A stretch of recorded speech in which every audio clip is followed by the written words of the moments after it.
So it is my great pleasure to introduce our keynote speaker, Dr. Jeffrey Ansloos. During his keynote, Jeffrey will discuss the findings of the Truth and Reconciliation Commission and how social workers and social service workers can apply its findings to their practice. But first, let me please say a few words about Jeffrey. For Dr. Ansloos, truth and reconciliation is a very personal matter.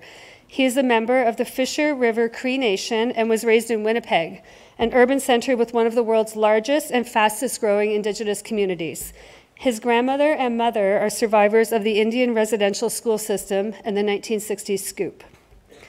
Jeffrey is a registered psychologist, educator, researcher, writer, and policy advisor in the areas of youth and social policy, mental health, and Indigenous rights. He currently serves as an assistant professor of Indigenous mental health and social policy at the Ontario Institute for Studies in Education. He's also served as policy advisor to political candidates, government agencies, and professional associations. He is a fellow of the University of Victoria, Centre for Youth and Society, and the Centre for Indigenous Research and Community-Led Engagement, as well as a leadership fellow at the United Nations Alliance of Civilizations. In a recent profile in our college's Perspective newsletter, Jeffrey was asked about his interest in truth and reconciliation. His response, and I quote, "I want something better for our young people. I think we need to create spaces for them that are conducive to their thriving and joy and their possibility and potentiality. In order to get there, we need to continue the work of making a path that's safer for them, kinder to them, challenging of them, and inspiring for them. That's what's got me here, and that is what will keep me here." So please, I'm sure you enjoyed all of that. Please join me in welcoming Jeffrey to the podium.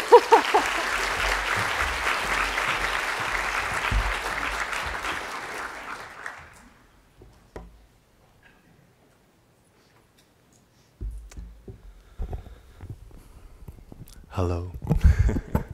Bonjour, mes collègues. It's a pleasure to be here with all of you today.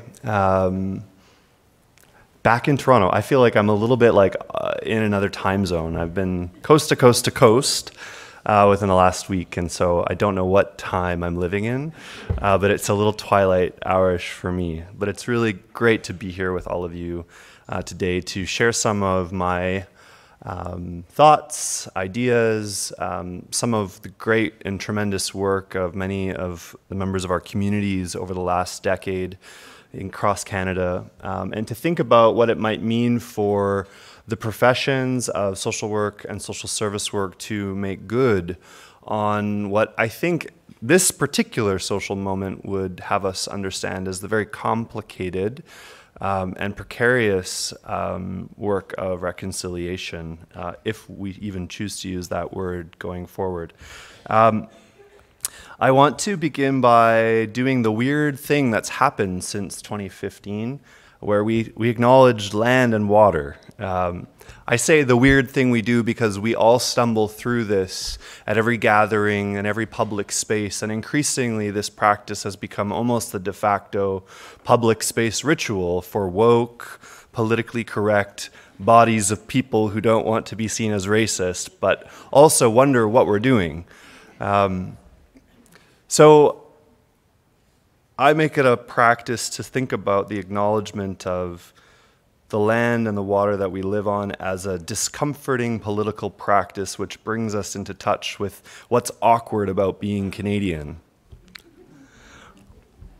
That we live on occupied territory for which every economic benefit, every social privilege, which all of us garner, rests upon the dispossession of people.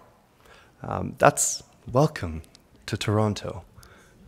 But that's what we do when we acknowledge land and water. When we say things like to acknowledge the Anishinaabe peoples, the nation, the Anishinaabe people, when we acknowledge the Haudenosaunee people who, for time immemorial, have governed a relationship to this place, we say things like, we're our guests, or these have been stewards of the thing we now possess. When in reality, the relationship of Indigenous peoples to these lands and these waterways the law that governs these places, this thing we call the treaty or the law of the dish with one spoon, this idea that we're in relationship to land and water, and that everything we take, we need to be conscientious of what we take away, and the ways it obligates us to give something back to. I think in the coming decades, when these waters rise, continuing to remind us of the impact of human-altered climate change, we have to think even more about what conferences, what gatherings like this do to this water, do to this land, and the ways that it implicates all of our work in struggles for freedom, in struggles for the reclamation of Indigenous peoples to their lands and to these waters for us and for future generations. So I want to offer great thanks, Chimigwech, to the Mississauga of the Credit, the most recently recognized First Nation to have treaty relationship to this land with the colonial nation state, which is Canada. But to remind ourselves that this is one layer of relationship that exists upon many layers of relationship that Indigenous peoples have had to this land for generations, and ask us to be responsible. So we acknowledge this politically awkward fact, which may shift everything. So what is reconciliation? This is the word of the decade. This idea that has become the forefront of the public image of Canada. We have our Prime Minister with his cool socks who shows up at international events like the UN, where I've had the privilege of working, talking about reconciliation. It's an interesting buzzword that's impacting everything from public policy to education to professional regulation. I want to spend a little bit of time today talking about the context and the challenge of reconciliation and why I think reconciliation needs to matter to social work and social service work professions. I want to talk a little bit about the calls to action.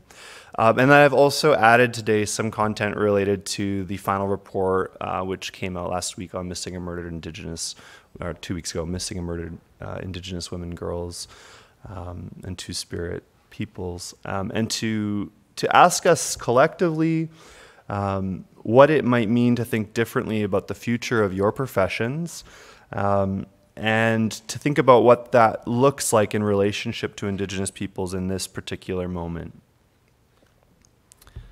Oopsies, here we go. I wanted to start by showing you a picture of some people. This is my fam. These are my people. Up in the top left corner is Colin Stevenson, my grandfather, who was a fisherman. I had the really wonderful experience recently of meeting an elder from my community who started talking about a time in our land where everyone spoke fluent Cree. People dreamed, this is how he's talking, people dreamed in Cree. We lived that good life. And he started talking about the ways that community members cared for him as a child. And he started talking about how there was this older brother in the community who used to care for him. And he just started talking, he's describing this person. And I was like, wait a second, how old are you? And he's like, well, I'm in my 80s now. And I said, well, who's this person you're talking about? He says, oh, his name was Colin. And we sort of realized that this knowledge keeper who I was talking with was babysat, by my grandfather. And I had this sudden moment of going, aha, like this world that we're talking about where people spoke Cree fluently and where we had a community that didn't have RCMP or social workers or psychologists or residential school teachers existed in this elder's memory, and that elder's memory included a life with my grandfather actively contributing to his well-being. I never got to meet my great-grandfather because, of course, he died of an early age. And his daughter, right to the right of him, is my grandmother, Selena, with my Aunt Glenda and my Aunt Robin. Selena is a residential school survivor, one of the many residential schools across Canada where my mother was born, who's in the bottom left corner with me, and that's me looking a little bit younger because only show you the young pictures. It's a good practice. And then on the right of me is my cousin Alex, who's like a awesome rapper. You know, he raps and is healing and inspiring people around him through reconnecting to his language through rap. I show these people because for me, this work is where it begins and probably where it ends, which is like family. Like, these are people I love. And so anytime we engage in conversations about reconciliation or structural violence or colonialism, for me, it's intimate work. It's work that implicates my family, people I love. My own life is caught up in this tremendously hostile story and history. But I think that that's important because, especially in the context of your profession, we're having big debates about how do we adjust regulatory standards, how do we think about how to negotiate the tensions that are implicated in reconciliation work. And I guess what I want to flag as a place of beginning is that this work is always work that is personal for those for whom it is personal. And those people are in the room, those people are your colleagues, those people are survivors, many maybe even in this room, of the very systems and structures of colonial violence that are described in these reports. And that shifts our presence in this matter, that shifts how we might come to the issue. And for me, it certainly has. It's become a way of thinking, a way of moving through this work that I actually think is important, and we'll come back to a little bit later. So what is reconciliation? We have a lot of different ideas about that. I'm sure many of you have different ideas about it. But the funny thing I experience as an Indigenous person over and over and over is people asking me, what is it? And I'm like, I don't know.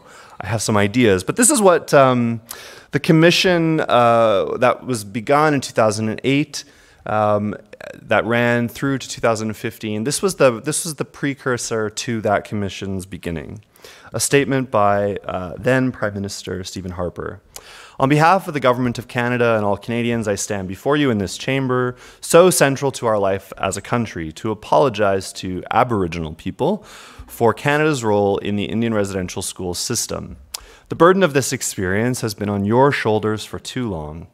The burden is properly ours as a government and as a country. There is no place in Canada for the attitudes that inspired the Indian residential school system to ever prevail again. You have been working on recovering from this experience for a long time, and in a very real sense, we are now joining you on this journey. The Government of Canada sincerely apologizes and asks the forgiveness of Aboriginal peoples of this country for failing them so profoundly. So this was in June 2008. This was the formal apology by the Canadian government on behalf of the Canadian government and the country at large for the country's knowing participation in the Indian residential school system, which from early in its inception mandated a type of integration of Indigenous peoples to essentially destabilize Indigenous governments, which had lawful jurisprudence over the land. Jurisdiction, rather, not jurisprudence. I'm in a regulatory college. Those words get confusing. That maintain those rights to this day. And, you know, at its most profoundly cruel motto, you see in historical documents words like to kill the Indian and save the child. You see correspondence between the Governor Generals of both Canada and South Africa, where the Governor General of Canada is celebrating this successful model which naturally integrates Indigenous people into the body politic of the colonial state, and from which the apartheid system of South Africa's government was modeled. This was September 2009, so just over a year later. We are so self-effacing as Canadians that we sometimes forget the assets we do have that other people see. We're the most stable regime in history. We're unique in that regard. We also have no history of colonialism. So we have all of the things that many people admire about the great powers, but none of the things that threaten them or bother them. Canada is big enough to make a difference, but not big enough to threaten anybody. This, can be read in a number of different ways. It's political theater. It's ignorance, it's racism. But what it speaks to me is it speaks to me about what's so hollow about the rhetoric of reconciliation. It's a sexy word. You know, it's an idea that's big enough to mobilize a lot of interest. It mobilizes funding. It mobilizes PR firms. My friends and I, we all say that we've all done weird things for reconciliation. Like, we've had weird opportunities to speak about it to contexts where you're like, why does RBC want to know about this? Or why does, you know, just these contexts where people are trying to ask questions, but you're not always sure why. I think in this regard, we, in this context, have a particular duty, a particular responsibility in a context like social work and social service work, where your work is entrenched so deeply in the lives of Indigenous communities, to ensure that our understanding collectively of what reconciliation is or is not is clearer. And in particular, in this moment where the shifting political tides in our province and also in the country will have such dramatic material effects on the lives of Indigenous children, youth, families, and communities. Here's the hard stuff. Social work and social service work has a really precarious history in relationship to Indigenous communities. I would argue, along with other scholars, that social work in particular has been instrumental in the successful implementation of Canadian colonial policies. That's not probably a shocking statement to many of you, but for some of you it may be, and you'll want to debate me, which you can call me another day. I don't have a phone line. There's been a lot of tremendous work over the last 20 years by a number of influential Indigenous social workers and social service workers scholars, including Raven Sinclair, including Michael Anthony Hart. Michael Anthony Hart, by the way, is also from Fisher River, so we like to think we produce lots of PhDs in our river. But what their work has essentially done over the last 20 years is to historicize, to contextualize the practices, the professional practices of social work and social service work within the Canadian historical process of colonization. We, through that work, have learned about the instrumental role of this profession and this constellation of professions in the successful launching, development, and implementation of Indian residential school policies. Things like the forcible removal of Indigenous children from families, while maybe at that point in history legislated through, well, was legislated through the Federal Indian Act, but also occurred through various legislative processes for which your profession was implicated. We know today that in provinces like Manitoba, Saskatchewan, and Alberta, that social workers and social service workers have been implicated in the provision of services that led to eugenics testing, forced sterilization, the testing of pharmaceutical drugs on Indigenous children and adults.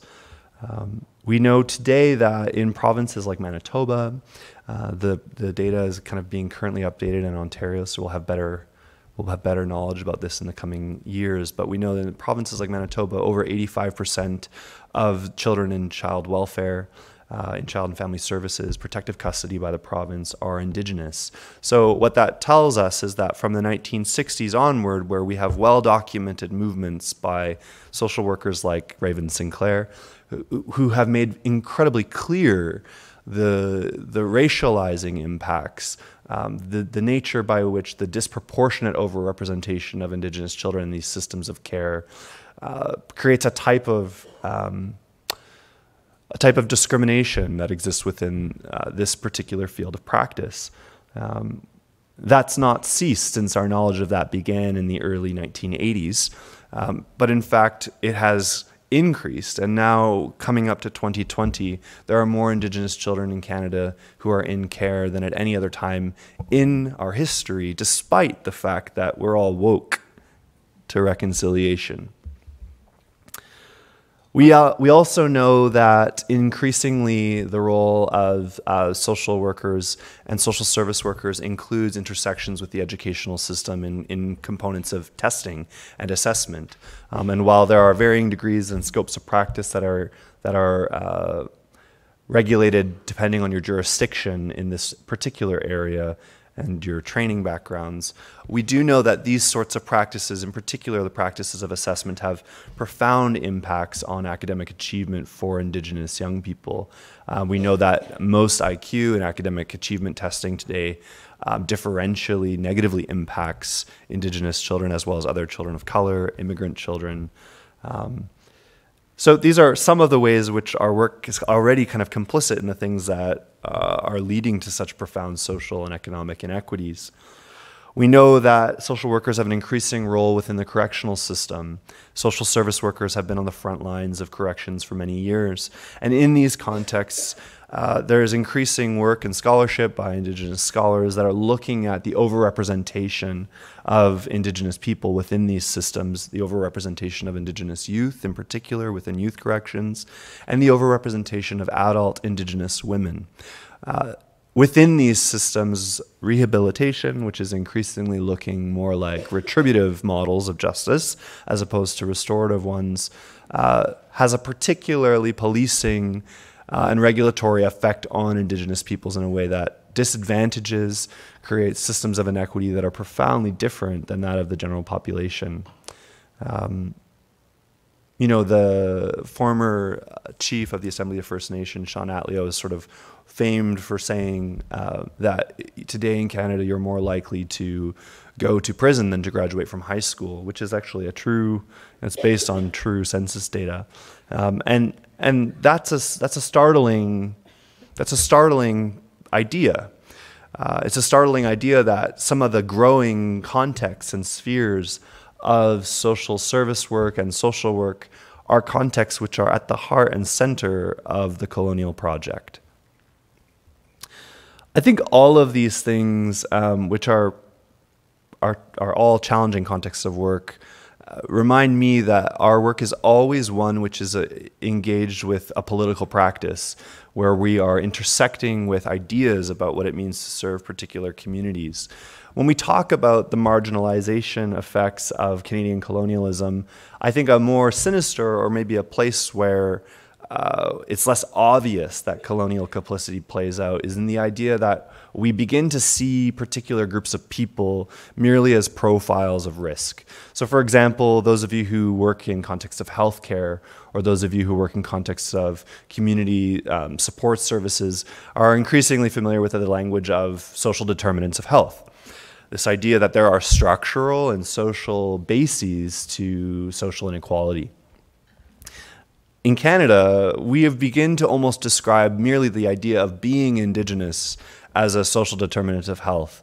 That being Indigenous means you're not going to graduate from high school. That being Indigenous means you're going to be disproportionately at risk for X, Y, Z. And what we begin to do is we begin to reduce Indigenous people to these very reductive ideas. I think these are some of the ways in which our practices become implicated in the very colonial project, which in the very large political scale was set out to be achieved through the apartheid politics of the Indian Act and through the Indian residential school system. So how on earth do we move from that towards something different? I'm not always sure there's a completely clear answer to that, except for that the Government of Canada every decade or so launches an inquiry or a commission that tells us the same thing over and over. So what most Canadians don't realize, despite the fact that their tax dollars helped structure this, was that prior to the Truth and Reconciliation Commission of Canada, we had a commission about a decade and a half earlier called the Royal Commission on Aboriginal Peoples, which made approximately 500 or more recommendations or calls to action, which would have had substantial transformative effects in every sector of Canadian society. A decade and a half later, in response to one of the calls to action from the Royal Commission report on Aboriginal Peoples, which, by the way, the most recent federal minister for Indigenous Services Canada has yet to read that report from a few decades ago. So I hope Seamus is watching the live feed. A decade later, we have the TRC, this report that gives 94 calls to action to redress the legacy of residential schools and advance the process of Canadian reconciliation. These calls to actions are substantial. They are the product of the recommendations of a group of commissioners who were appointed to, over the course of the years between 2008 to 2015, hear testimony from survivors of residential schools, of which my grandmother and mother are included, and both submitted testimonies in those hearings, to speak of their experiences, to speak of the challenges, the various tensions that exist around what occurred. As many of you are aware, the TRC was launched in conjunction with a settlement with a class action settlement against the Government of Canada by a group of Indigenous survivors of residential schools who spoke about the harrowing impacts of sexual, physical, and psychological abuse that took place in these contexts. So these recommendations flow from that at a very high level to speak to the many ways in which the Canadian society needs to respond, to take up action to ensure a redressing, that is to make good on things that have happened that were wrong, and to ensure that we move forward together in a better way. So I'm going to give you a very high-level overview. Calls to action 1 through 5 specifically address legacy issues related to the child welfare system. So issues like Indigenous children being able to have access to their birth records, ensuring that those who have survived the residential school system might have access to mental health and health services. Calls to action 6 through 12 address the legacy of the educational system, understanding the fact that education has actually always been structured in a manner in Canadian society which has been concerned with the integration of Indigenous peoples out of Indigenous nations and into the Canadian state. I say that as somebody who works for an institution that trained the majority of Ontario's Indian residential school teachers. We are implicated in the very structures and systems we're always critiquing. Calls to action 13 through 17 address the legacy of Indian residential schools on Indigenous languages. The fact that my grandmother, Selena, who I showed you a picture of at the beginning, grew up speaking Cree fluently. My grandfather, a world where there was no English, there was just Cree. The language of our people that makes our worldview different. For example, the idea of ownership over another is not something that's really embedded within our language. Or we would say things like, to say like, I love you, love is, grammatically, you're almost saying love is between us.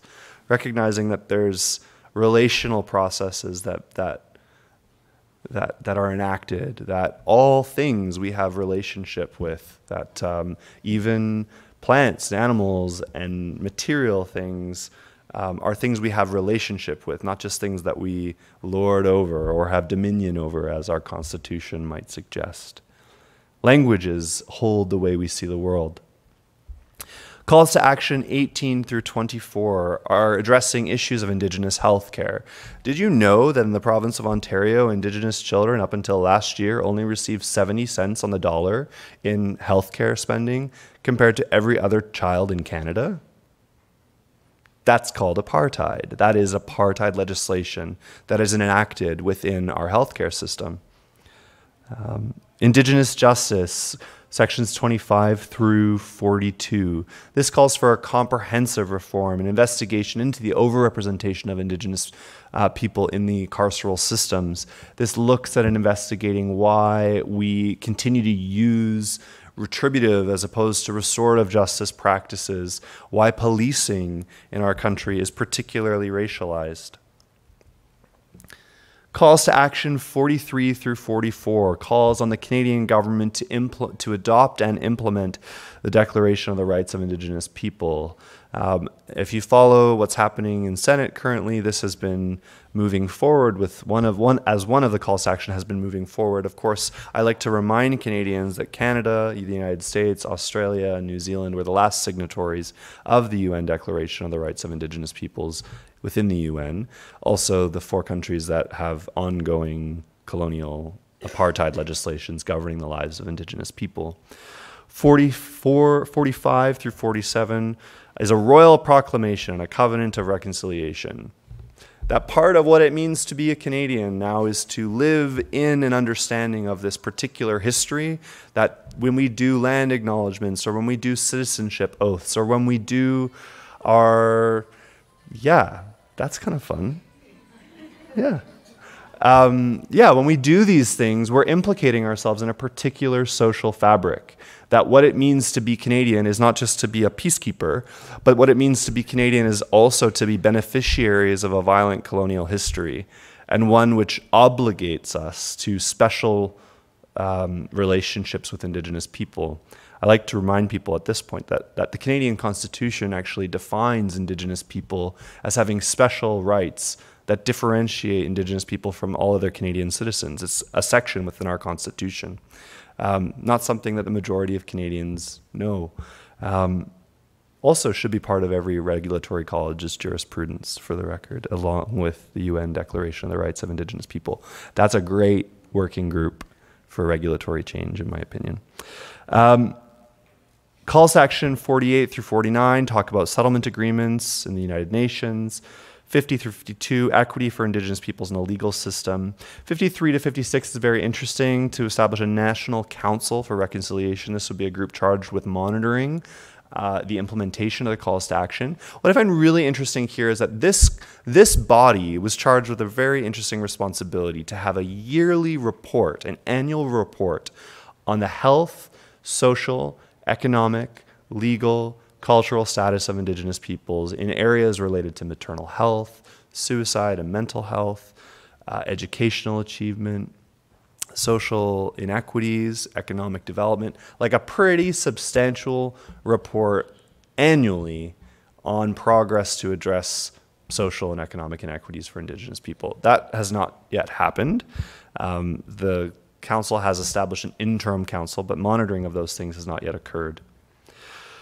57 is quite important, the idea of that professions, so professions like yours, continuing to adopt professional development and training standards, in particular for public servants, so those who are working for the federal, provincial, municipal, or territorial governments. 58 through 61, church apologies and reconciliation, the idea that part and parcel with the role of social workers, social service workers, nurses, educators, doctors, psychologists, psychiatrists, were also clergy who worked for approximately 5 to 6 mainline Christian denominations in Canada that were responsible for the oversight of schools, largely from the 1950s through to the 1980s. Calls 62 to 65, education for reconciliation, kind of what we're doing today. You know, taking up this responsibility to learn. What I'd like to do, which I won't do, is I'd love to ask how many of you have read one page of the TRC report. Good. Okay, that's comforting. But really, that's approximately 10% of this crowd, which is not meant to be shamey. How many of you read the Royal Commission report on Aboriginal peoples, a single page of that document? Okay, so maybe like 5% of this room. That's alarming for a field like this, whose work is implicated so deeply in the current and future well-being of Indigenous communities. But this piece around education is really important because we need to find ways to actually take up all this work that's been done in meaningful ways. As you'll see, there's programming for youth for reconciliation, the cultural industries, the museums and archives and history. There are some transitional justice processes that are enacted, like missing children and burial information. The National Center for Truth and Reconciliation has 2 centers now established, one in Winnipeg and one in British Columbia. 79 through 83 speak about the work of commemoration. These are the ideas of having days, for example, where Indigenous Peoples Day or Indigenous remembrance days within certain contexts of the country and certain provinces being enacted to remember the impact of residential schools, public events to educate the public. The TRC, for example, had public events in every city during the course of its run that attempted to educate and engage Canadians on this history. There's calls within sports and recreation, business and reconciliation. Within immigration, those of you who work with newcomers now know that some of your services will have education programs that help newcomers to Canada learn about this particular unique relationship to Indigenous peoples and this history. This is what I'd like you to see. As of May 28th, 2019, 10 of these calls to action have been completed. 22 are underway. 34 are proposed, and 28 have not been taken up at all. This is alarming, not only because that's a lot of inaction. What's alarming about it is that if you are sensitive to the political tides, the power or the thrust of this particular moment to enact justice for Indigenous communities is shifting. And we have not made good on our time in this political moment to see these things through. I find it interesting, for example, that our federal government leaders talk great lengths about the importance of using the word Indigenous instead of Aboriginal now, but will spend millions of dollars fighting Indigenous kids in court from getting equal funding for education, healthcare, and social services. Reconciliation is about the hard work of reforming structures in our society. It calls on us to enact systemic reform across every sector of our society, which includes the professions of social work and social service work. What's embedded within the TRC is an Indigenous rights-based understanding of reconciliation. That is to say, Indigenous people are self-determining nations with distinct social and cultural and legal traditions. This means that we have to ask questions like, should there be a right to social work or social service work within any of the Indigenous languages that govern this territory? Should there be official language recognition? Should there be ways in which Indigenous social workers define their own standards of practice for entrance into the profession? These are big questions, and these are tough questions, but these are questions that we would then ask in light of a framework that centers Indigenous people's rights. I think that in terms of practice, the TRC elevates a few components that are worth your consideration today. One is the value of critical self, but also communal reflexivity, that we can't merely practice in ways that are not critically interrogating the very structures and systems that perpetuate the violence that we then read about in reports. Many of you work in systems of children's aid or child welfare. That is a system that was structured in Canada to achieve a particular colonial end. That requires a type of critical reflexivity. It also means that we develop critical Indigenous cultural literacy. Sometimes we hear about this as indigenization. Not a word I overly frequently consent to, but this idea of cultural literacy is a bit about raising the bar for everyone in this field to know something about Indigenous peoples, to know that you live in territory that Indigenous people lived in before your ancestors came here, to know that the Canadian Constitution denotes special privileges and rights to Indigenous peoples that differentiate them as citizens. These are basic types of literacies that are needed for 21st century practitioners in the field. Indigenizing methods, that is, methods which take Indigenous culture, which take Indigenous governance, and try to integrate that within current best practices or wise practices within the fields of social work and social service work. Making sure that trauma-focused work considers the legacy of Indian residential schools. This would be an indigenizing method. What I think you're going to begin to hear more about in the coming decade, especially in light of this most recent report on missing and murdered Indigenous women and girls is not mere calls for indigenizing approaches to social work or social service work, but decolonizing methods. As my colleague Eve Tuck likes to say, decolonization is not a metaphor. It's not just something that happens in our minds or up here or abstractly, but it is actually the enactment of material social change. An apartheid economic, social, political system, the decolonization of that would require the reformulation of the Canadian state. That's just the truth. The decolonization of child welfare practices will require an envisioning of a new way of protecting the interests of children, youth, and families that are not racist. These are practices that, when enacted, would be a bit chaotic for a while. These are practices which require a different type of imagining.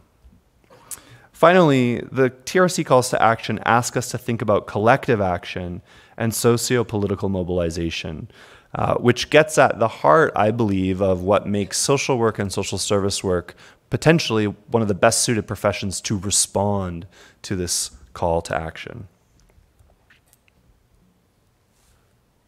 I want to spend a couple of minutes talking about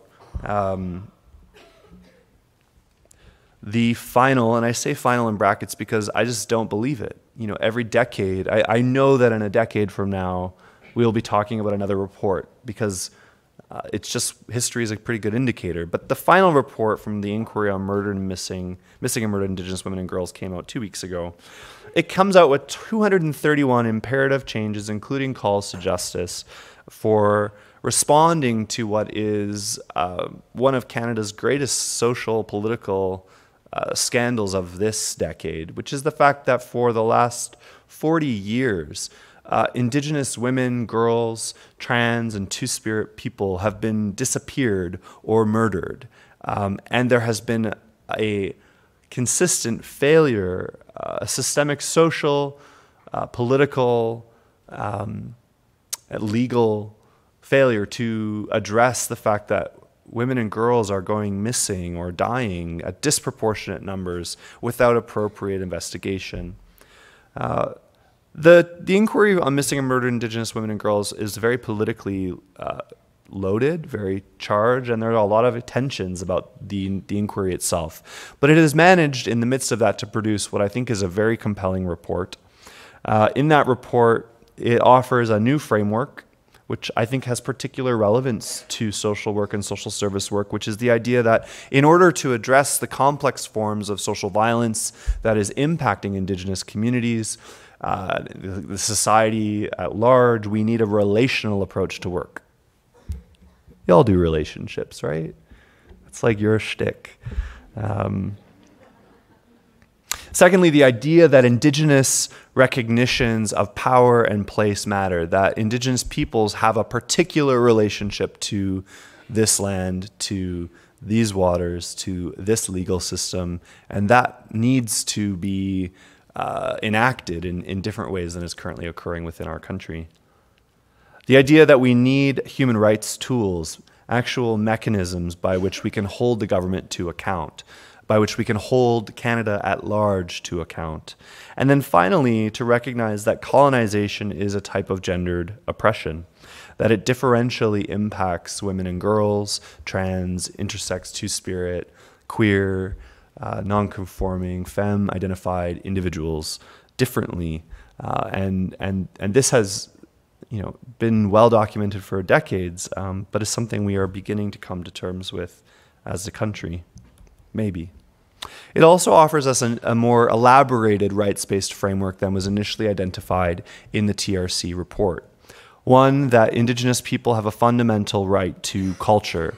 That is, in the context of social work and social service work, it is not merely like, ooh, we get to spice up our practice with a few medicine wheels, but that culture is a fundamental right to practice, that it is a necessary part of thinking about standards of practice. It is a necessary part to negotiate what it means to be a professional, is that you need to be a professional who's competent to provide standards of care which ensure that Indigenous people's culture is recognized and honored and valued.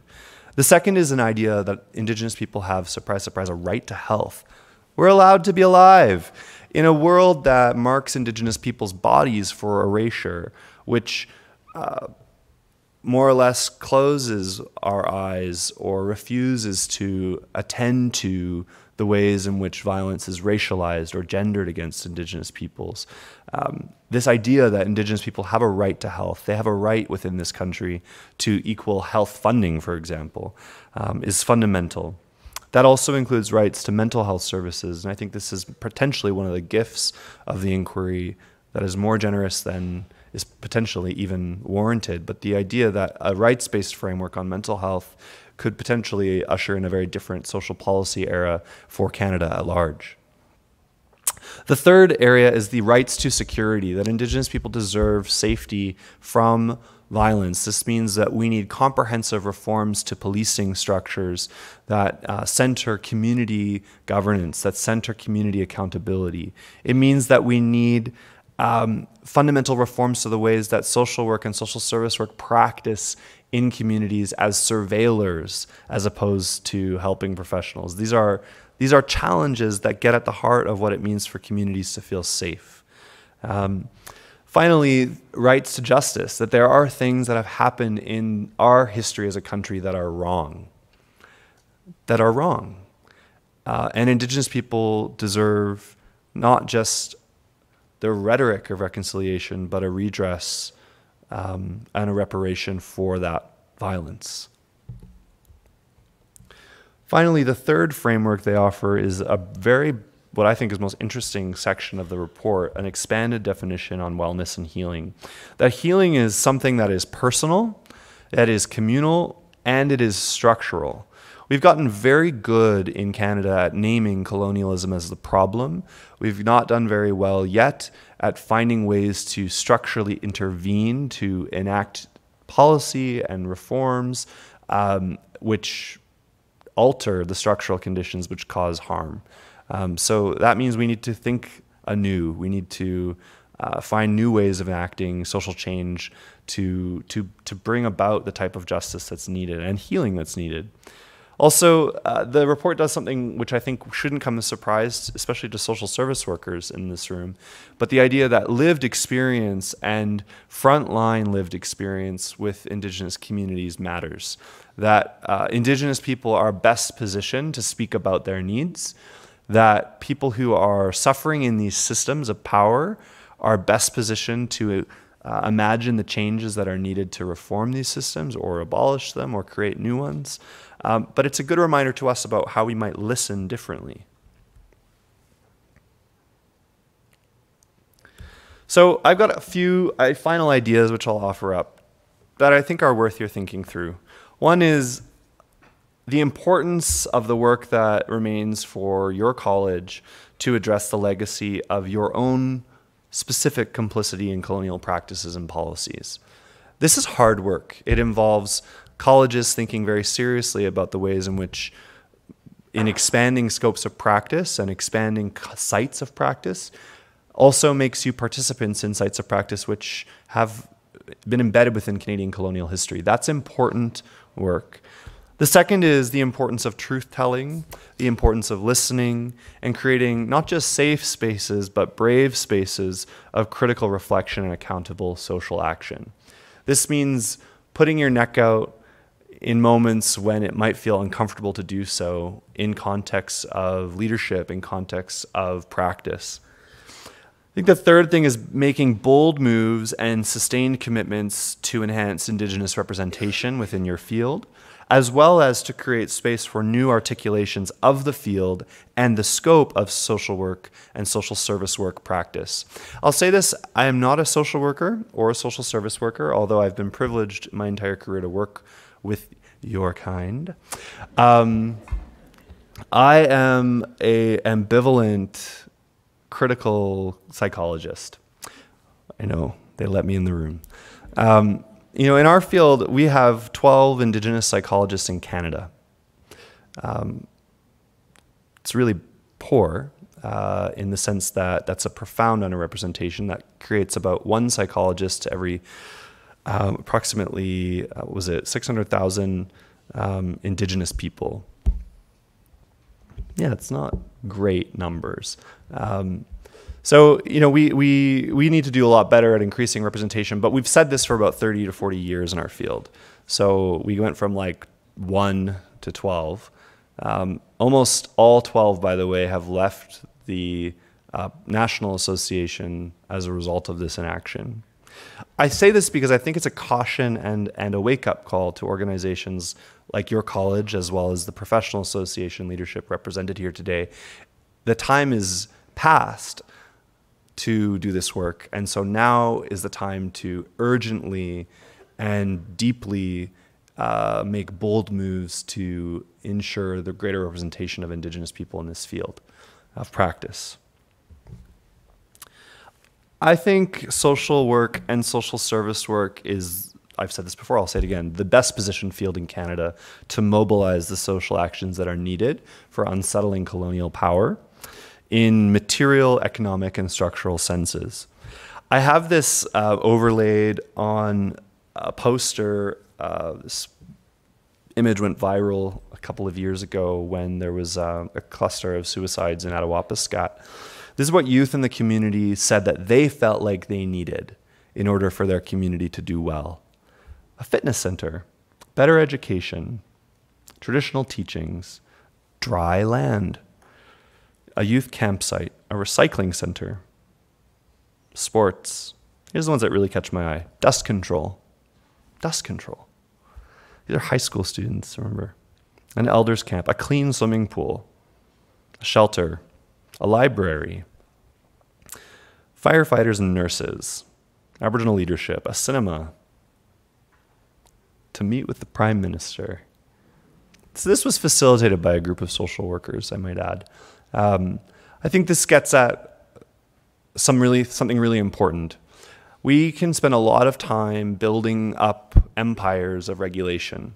We can spend a lot of time building up empires of standards. But unless our standards are listening to the needs that communities are speaking, I think we're reproducing a type of practice that's never going to be relevant to those needs. But if we start taking seriously what youth are already saying that they need, I think this is where the answer lies. And it's not simple work. Some of it is work that's very familiar to some of you. Maybe you know how to run a youth program. Maybe you know how to run a community shelter. Maybe none of you have ever thought about what would it take for social service workers or social workers to become implicated in environmental assessments and developing climate action policies. That's a front of social service work and social work that I think we need to pay attention to in communities like OCSWSSW, where the impact of climate change is making life literally feel unlivable.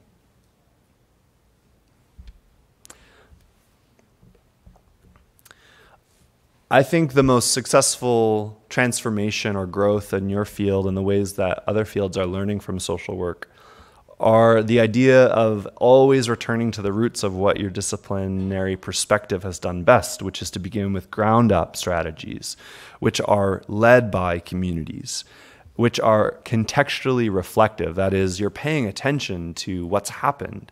You're paying attention to the dynamic environmental ecologies which shape day-to-day life in our communities, that are holistically, that is not just like culture, because it's the easy thing to talk about, but economics, social, environmental, and yes, spiritual approaches which sustain the life of Indigenous communities. I think that type of practice is the type of practice we need from your professions now more than ever. But that will require a different type of critical self-location, but one that I think is within your grasp. I want to issue my own calls to action because it just feels fun. I would like to call all of the members of this room to make the commitment that within 1 year of this gathering today, you will have read the executive summary of the report of the Truth and Reconciliation Commission, and you will have read the final report on the inquiry on missing and murdered Indigenous women and girls. I'm going to ensure that copies of those reports are sent out to your members at large, which I hope I'll get the support of your CEO to do. And then I'd also like to issue that same call and to issue all of your members a call to hold your board and governing body accountable to ensure that they have read that. So I hope that your leadership within this next year will be able to share with you in some form, writing or otherwise, their reflections on what they've read and how they're taking it up in their work as regulators. Finally, I'd like to issue a call to you to establish a working group, a regulatory working group, to advance integrations of the frameworks established within the TRC and the final report on the inquiry for murdered and missing Indigenous women and girls within your standards of practice.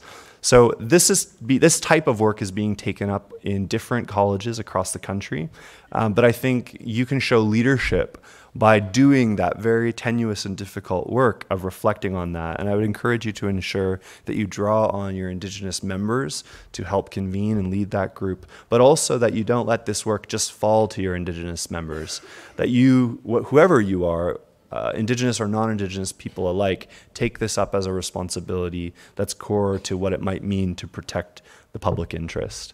With that, I will conclude with this image of my homelands. This is the Winnipeg Red River. This is my favorite spot in the world to sit. I have long teas here with my mother. This is about a mile from where Tina Fontaine's body was found. It's a river that teaches us a lot about pain. It brings us the bodies of our loved ones.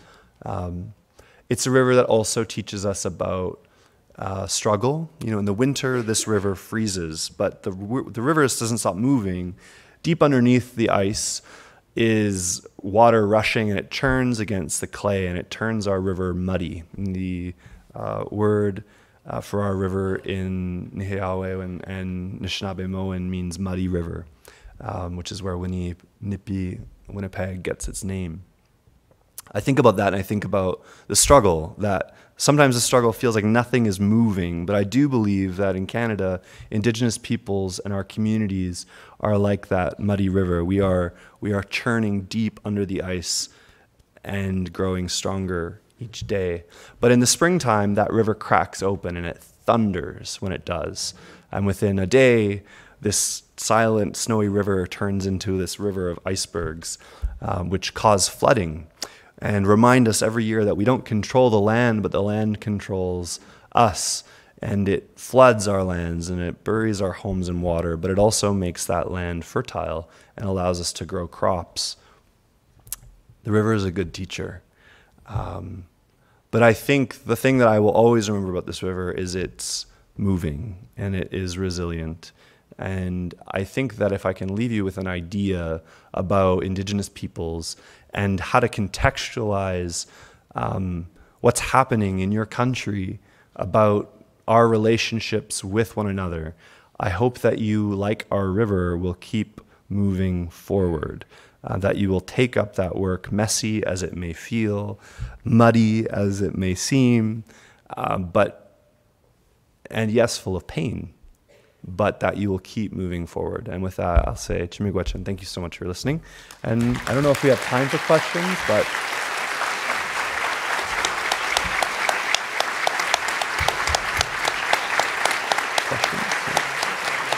we have about 5 minutes for questions, so probably enough time for 1 or 2 questions if there are any.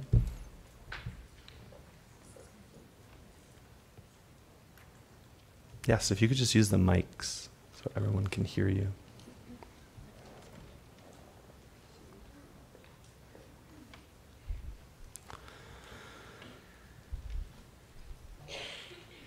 Thank you very much. Do you know what the representation is for social workers of Indigenous background? I do not. I know that Michael Anthony Hart's work has somewhat. Michael Anthony Hart is the Canada Research Chair in Indigenous social work. So Michael might have some more current data on that. What I've learned from the colleges and the professional associations that I've had the privilege of speaking to along these last few years in doing the weird things for reconciliation is that most colleges are not tracking EDI data. as part of their membership. They're not asking questions around, do you identify or does your community recognize you as an Indigenous person? These are really important. I think for many generations, organizations like professional colleges didn't include that in their mandates, in part because there was a lot of concern around discrimination or the sort of legal aspects of that. I think we're entering a season, though, where there's a much stronger case to be made for the monitoring of EDI data, equity, diversity, and inclusion data, in part because it allows us to actually set some tangible targets for increasing the representation of Indigenous people within the field. So for example, us publishing the fact that there were 12 PhD level registered clinical psychologists in Canada has really alarmed our national body and the provincial regulators, and is now something they're actively looking to enact a way of monitoring that data going forward. So that would be my recommendation if your college does not already do that. Bonjour, Sego. As you've raised many points referenced children's aids, and some people might say that children's aids is another form of residential schools and decolonizing of the classroom. My question to you is, moving forward, of changing decolonization and creating resurgences within Indigenous nations and cultures, and especially within the academic system. Mm-hmm. I know for one thing there are seats being set aside in some post-secondary schools for Indigenous social workers to become social workers. Can you give us some recommendations on creating resurgence? Mm-hmm. Chi Miigwech for being here too. Thank you. So I would say three things. One is most certainly that there are a number of sites of change to ensure the representation of Indigenous social workers and social service workers within the field. Part of that is regulatory.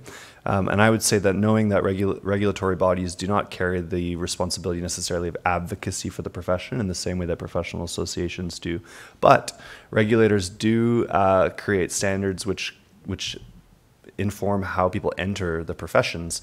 And so part of that can be adopting standards around continuing education and also curricular expectations in terms of people's capacity and competency. How that translates in the long run is that you need people who can teach that material well. And that's where educational institutions need to take up the work of ensuring that there are Indigenous educators in those seats. I also think that I like to sort of, similarly to the comments made earlier today, I like to challenge regulatory bodies to, while there's often the sort of positioning of political neutrality and not professionally advocating, our professional regulations embody a type of politic already. And so I do like to say that advocacy is part of the role. It's just oftentimes how we frame the advocacy work. The other place that I would say is that I think regulators need to take up very seriously the question of whether an Indigenous rights-based framework or a decolonizing framework on social work and social service work might create alternative pathways into the profession for Indigenous people that are set in collaboration with Indigenous communities. So what that might mean is that Indigenous social workers or social service workers in this particular season of time, in this generation where they're so profoundly underrepresented in undergraduate and graduate level programming, might need different pathways into regulated practice. That would involve a lot of study, a lot of examining of how to best do that, but there are precedents for doing that elsewhere in the world. And I think the way that I would frame that is that that's a product of centering Indigenous rights, not necessarily just about like widening the gates, so to speak. It's about ensuring that communities can set their own standards of what matters to ensure the safety of the public that they serve. So that's some ideas on that. But it is, I think, inevitably we're talking about, if we're to enact these sorts of processes, it involves everybody working on it. Regulators, associations, educational institutions, which all, by the way, are built on the economic benefits of dispossession and also slavery, but that's a much bigger conversation. Yeah. Maybe one more, and then I'll hand it over. Hello. My name is Patrick, and Miigwech. I really got a lot of your, and I think it was a timely for me personally in my life. I wanted to sort of reflect about my own story so that maybe you can reflect back about sort of where I could move forward. I guess concerns about sort of the duality of colonizer and the Indigenous person is always a bit dangerous. And in my own history, I've just recently found out that when we speak of fractions of Indigenous, I always thought I was a colonizer, and I've just recently found out that my grandmother was a prostitute and my mother was adopted from that Indigenous, woman that was, back in the 30s, and I'm learning my own history, and it's made me reshape my own identity. As a social worker, as a two-spirited person, now I have to look at myself, in a new light. And when I think about sort of like, the dualities of, where that work belongs, it's kind of dangerous, I think, to go like, how many Indigenous people are there? Or how many, like, can you actually help us to, form a way of sort of re-languaging so that we actually are all doing the same work, so it's not othering. Like, I just think that's my own personal struggle of how to sort of integrate. So, yeah. I don't know if that makes sense. Yeah, I mean, I'll try. That was a really vulnerable reflection, and I appreciate that. I think a few things stand out to me. One is I'd like to sort of speak broadly to this idea that comes again from my colleague Eve Tuck, who's the Canada Research Chair in Indigenous Research with Youth and Community. Eve talks in one of her articles about this idea of moves to innocence. That is, these things that happen in spaces where we talk about colonial violence that kind of move us away from the conversation. And one of the things that we do is when we talk specifically about Indigenous people, one of the things that emerges in conversation is this movement where, why are we just holding out Indigenous people? What about queer people? What about people with disabilities? What about the deaf community? What about people of color? What about immigrants? And that move happens, and then we stop talking about the particular structural inequity of this particular group, and it's challenging because the point is not necessarily wrong that these other constituencies and concerns matter, which they do. But the introduction of that move actually kind of stalls us from taking action on the sort of sites of structural inequity that exist for Indigenous people. So I want to just sort of put that out there so that we can think about when those processes emerge for us as individuals or as professions, that we really stop and go, you know what, no, yes, that's important, we take those things up, but right now this conversation is advancing justice on this issue, and not pitting against one another these other concerns, but ensuring that we actually do the work to enact justice on this particular concern that we've focused on. The second thing that comes to my mind is I do think that there's an inherent challenge in talking about Indigenous people within the Canadian context, which is that for most Canadian citizens, we want to just talk about Canadian citizens as all being equal under the law. And in one sense that's true, but in another sense that's false, in that Indigenous peoples have a special relationship under the law, which defines their life in very negative ways for the most part, but also affords special rights. So I wasn't born a citizen of this country. Even though I was born in this country, I was legally defined as a ward of the state under apartheid legislation, as was my mother and my grandmother and my grandfather. And because of some legislative blip, my cousin Alex is not. Right? So these structures shaped how much funding for healthcare I would receive or not. These are just products of the structure. But that's important to talk about and to demystify. But it doesn't mean that we only set aside this work for Indigenous people only. It doesn't mean that non-Indigenous people cannot do this work. But I think there are two different types of processes that are at play here. One is about what you do as a profession, as a regulatory college, the pressure points that you have agency over to ensure that the absence or the lack of presence of Indigenous people in these spaces is addressed substantively, and how all of you together, Indigenous and non-Indigenous people alike, can become more deeply implicated in the work of Indigenous people's freedom and well-being. Those are two distinct and overlapping causes for which I think are worthy of your engagement and investment as professionals. And then finally, the careful work you're doing, which is about recognizing that all of us actually are in relationships that are very intimate and deep with this colonial history. I don't think any Canadian in the room is immune from that. It just takes a different type of listening and paying attention to the world around you to become sensitized to that. So thank you for modeling how to do that and to become honest and authentic with your own learning as you reconnect to your people. So thank you. Thank you, everybody. I really appreciate your good heart and open listening.